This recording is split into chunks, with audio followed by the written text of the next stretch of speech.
یہ اب سے تقریباً 40 سال پرانی بات ہے۔ میری اور چھوٹی بہن کی ایک ساتھ شادی ہوئی تھی۔ سب بہت خوش تھے، لیکن شادی کے تھوڑے ہی عرصے بعد میرا بہنوئی بیمار رہنے لگا۔ بہت جگہ دکھایا، مختلف ٹیسٹ بھی ہوئے، جھاڑ پھونک بھی کروائی، لیکن اس کا مرض تھا ختم ہونے کی بجائے بڑھتا جا رہا تھا۔ نہ جانے کون سا مرض تھا، ڈاکٹروں کی سمجھ میں بھی نہیں آ رہا تھا۔ بہنوئی ٹھیک ہونے کی بجائے دن بدن سوکھتا جا رہا تھا، جو ہم سب کے لیے پریشانی کا باعث تھا۔ میری بہن جو ابھی نئی نئی دلہن تھی، وہ الگ فکر میں گھل رہی تھی۔ اس کی آنکھوں میں ہر وقت نمی چھائی رہتی، وہ ہنسنا بھول گئی تھی۔ اس کے چہرے پر اداسی اور ویرانی سی چھا کر رہ گئی تھی۔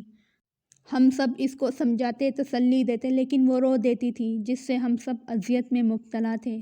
میرا بہنوئی اکلوتا تھا، ماں باپ نہیں تھے، صرف ایک شادی شدہ بہن تھی اور ایک چچا تھے جو اس کے گھر کے برابر رہتے تھے۔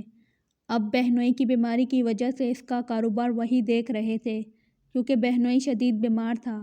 پھر ایک دن مجھ سے میری بہن کی پریشانی نہیں دیکھی گئی تو میں بہن اور بہنوئی کو اپنے گھر لے آیا۔ جب تک بہنوئی ٹھیک نہیں ہو جاتے تو یہ میرے ساتھ رہے۔ میں نے اچھے سے اچھے ڈاکٹر کو دکھایا، لیکن سب مایوس ہو گئے۔ بہن کو میرے گھر آئے ہوئے 2 ہفتے سے زیادہ ہو گئے تھے، لیکن ہمیں کہیں کوئی کامیابی نہیں ملی تھی۔ میں کتنے عالموں کو دکھا چکا تھا، لیکن سب کا یہی کہنا تھا کہ اب ان میں کچھ نہیں بچا، بہت سخت عمل ہے، ہمارے بس کی بات نہیں۔ میں نے یہ بات اپنی بہن سے چھپائی تھی، کیونکہ وہ اور پریشان ہوتی۔ میں اندر ہی اندر فکر میں گھل رہا تھا۔ میرا بہنوئی مر رہا تھا اور میں چاہ کر بھی کچھ نہیں کر پا رہا تھا۔ میرے دن رات انگاروں پہ گزر رہے تھے۔ میں ساری رات جاگ کر ٹہلتا رہتا تھا اور دھمک کی طرح اندر ہی اندر میں کھوکھلا ہو رہا تھا۔ ایک روز میں چائے کے ہوٹل پر بیٹھا ہوا سوچوں میں ڈوبا ہوا تھا کہ ساتھ والی کرسی پر کوئی آ کر بیٹھا۔ اس نے پانی کا جگ اور گلاس منگوایا۔ بیرا ان کو پانی کا جگ اور گلاس دے کر چلا گیا۔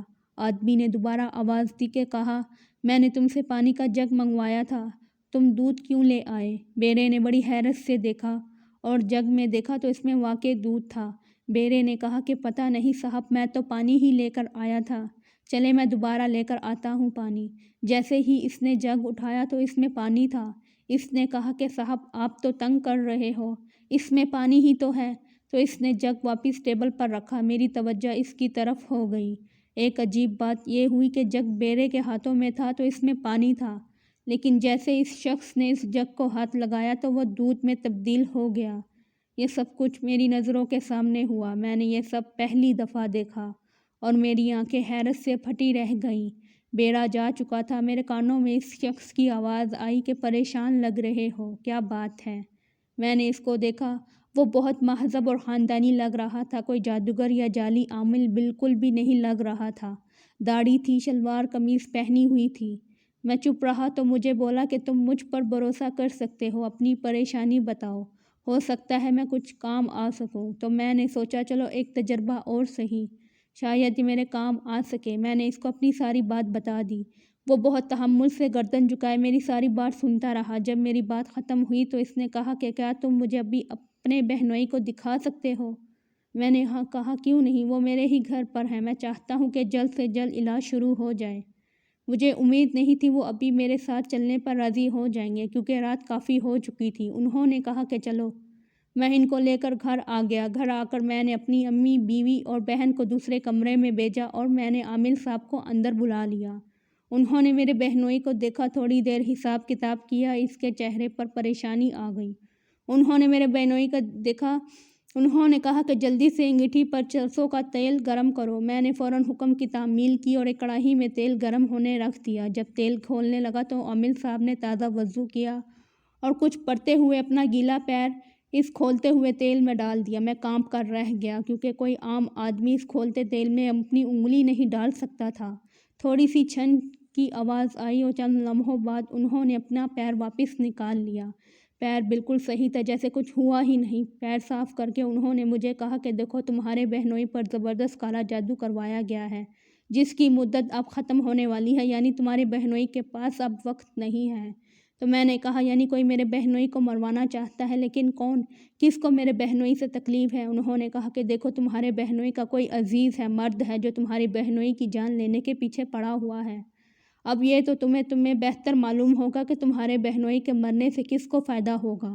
میں نے کہا لیکن میرے بہنوئی کے تو صرف ایک بہن ہے بیوہ، جس کی 2 بیٹیاں ہیں، ان کی کفالت بھی میرے بہنوئی کے کاروبار سے ہوتی ہے۔ ہاں ایک چچا، وہ بہت نیک انسان ہے، آج کل بہنوئی کا کاروبار وہی دیکھ رہے ہیں۔ انہوں نے کہا آج کل نیکی بدی کو کون دیکھتا ہے، دولت اتنی بری شے ہے کہ بھائی بھائی کا دشمن بنا ہوا ہے۔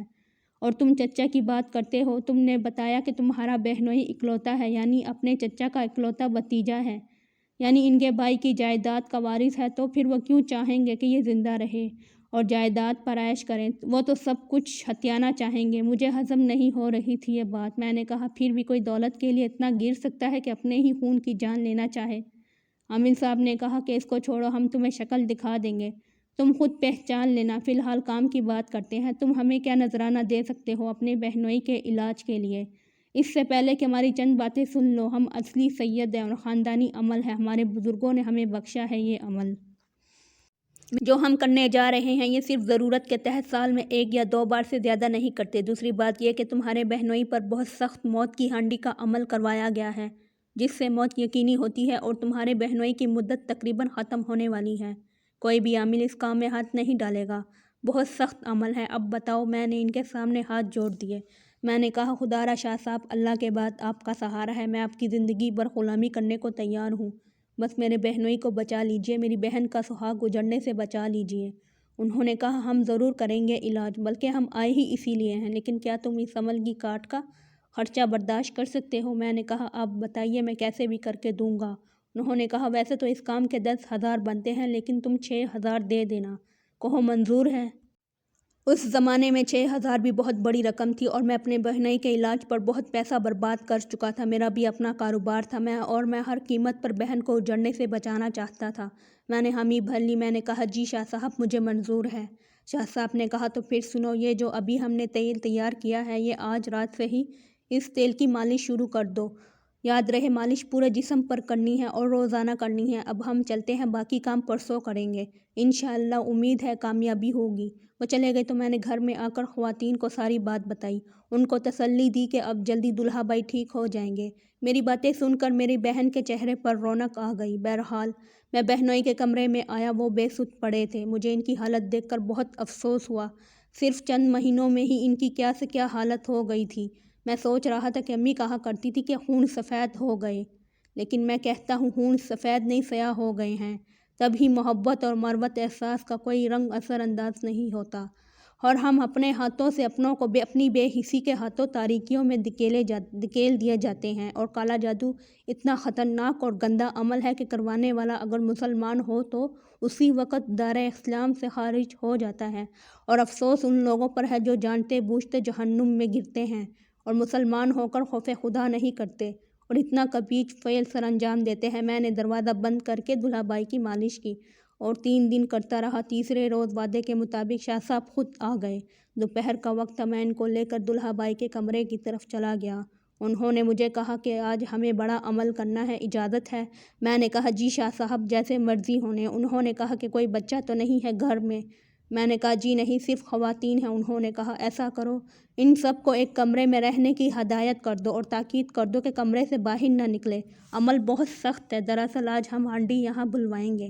میں اندر گھر کی طرف چلا گیا اور سب خواتین کو کمرے کے اندر رہنے کی تاکید کرتا ہوا شاہ صاحب کے پاس آ گیا۔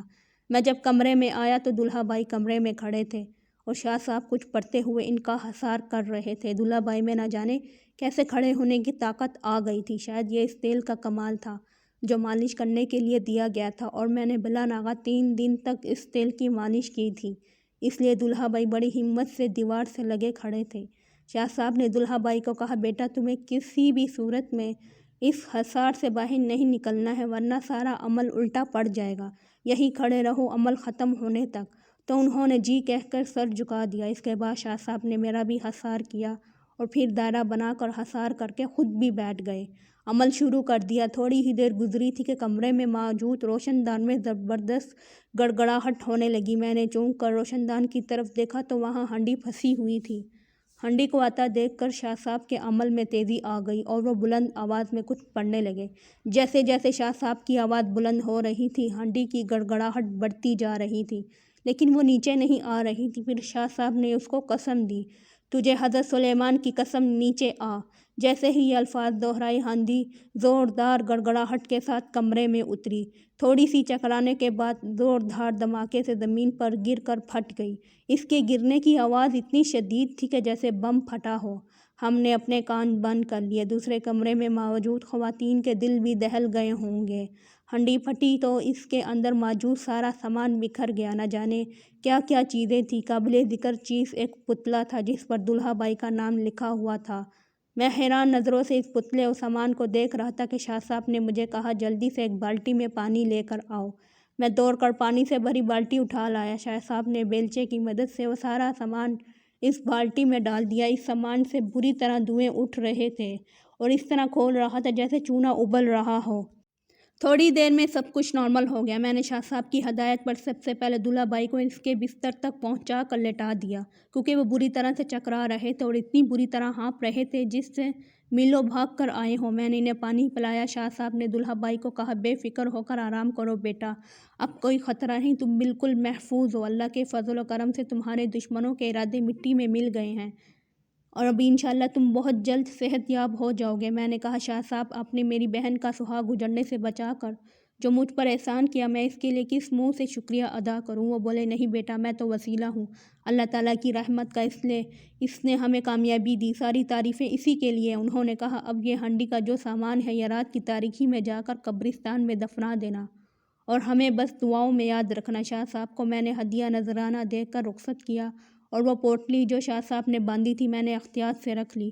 گھر کے سب افراد نے سجدہ شکر ادا کیا اور اس پاک پروردگار نے شاہ صاحب کو ہمارے لیے وسیلہ بنا کر بھیجا، ورنہ اس موت کی ہانڈی کی مدت ختم ہونے میں چند دن باقی تھے۔ رات میں قبرستان جا کر میں نے وہ پوٹلی بڑی احتیاط سے گھڑا کھود کر دفنا دی۔ اتنے سال گزرنے کے بعد بھی جب بھی یہ واقعہ یاد آتا ہے تو میرے رونگٹے کھڑے ہو جاتے ہیں۔ یہاں یہ بات قابل ذکر ہے کہ میرے بہنوئی کی طبیعت اس عمل کے فوراً بعد ہی سنبھلنی شروع ہو گئی تھی۔ اب وہ ماشاءاللہ مکمل طور پر صحت مند ہے۔ یہ الگ داستان ہے کہ انہوں نے اپنے چچا سے کس طرح جان چھڑائی۔